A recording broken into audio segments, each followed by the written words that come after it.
আমি ৰাজ্যৰ নিবনুৱা যুৱক যুৱতীসকলৰ বাবে এটা নতুন সিদ্ধান্ত লৈছো। আপোনালোকে দেখা পায় যে আমাৰ ৰাজ্যৰ গাঁৱে ভূঞে শিক্ষানুষ্ঠানসমূহ আছে, বিশেষকৈ কলেজ আছে, এলপি স্কুল আছে, এমই স্কুল আছে। আৰু যেতিয়া আমি সেন্ট্ৰেলাইজ গ্ৰেড 4ৰ পৰীক্ষা পাতো তেতিয়ালে সাধাৰণতে আমাৰ গাঁৱত যিজন কৰ্মচাৰী হ'ব লাগে প্ৰাথমিক বিদ্যালয়খনত, মাধ্যমিক বিদ্যালয়খনত বা হাইস্কুলখনত মেৰিটত কেতিয়াবা বেলেগ জিলাৰ পৰা ল'ৰা ছোৱালী গৈ পায়। ফলত এটা হাৰ্ট বাৰ্নিং এটা হয় যুৱক যুৱতীসকলৰ মাজত।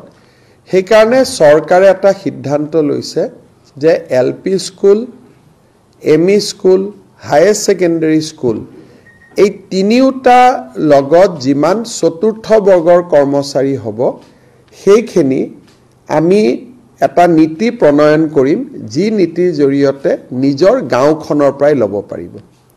কিন্তু গাঁৱতো কাক ল'ব পাৰিব? মেৰিটত ল'ব লাগিব, এনেই ল'ব নোৱাৰে। গাঁৱতো মেৰিটতে হ'ব।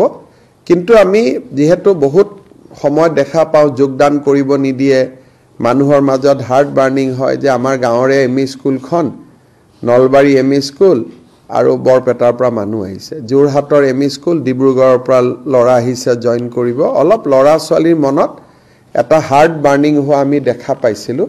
সেইকাৰণে আমি এটা সিদ্ধান্ত লৈছোঁ যে যিয়ে ল'ৰা ছোৱালী যি জাগাত স্কুলখন হ'ব, যদি এলপি স্কুলখন হয় সেই ৰেভিনিউ ভিলেজৰ পৰা হ'ব, হাইস্কুলখন যদি হয় সেই গাঁও পঞ্চায়তৰ পৰা হ'ব, বা হায়াৰ সেকেন্ডাৰী স্কুল হ'লেও গাঁও পঞ্চায়তৰ পৰা হ'ব।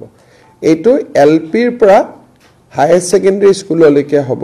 কলেজত আকৌ মেৰিট বেচিছতে হ'ব, বা আন চৰকাৰী পোষ্টবিলাকতো মেৰিট বেচিছত হ'ব।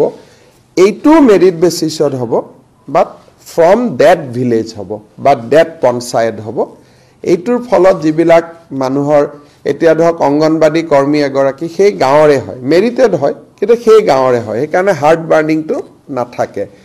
আমি এইবাৰ এটা সিদ্ধান্ত লৈছোঁ যে আমাৰ এই ব্যৱস্থাটোৰ মাজেৰে হাৰ্ট বাৰ্নিংটো একেবাৰে নোহোৱা হৈ যাব। গতিকে মই ভাবোঁ যে অন্তত ইয়াৰ ফালৰ পৰা অলপমান আমাৰ গাঁৱত যিটো এটা অলপ মন বেয়া হৈ থাকে সেই বেয়াটো অন্তত অলপ হ'লেও ৰেক্টিফাই হ'ব।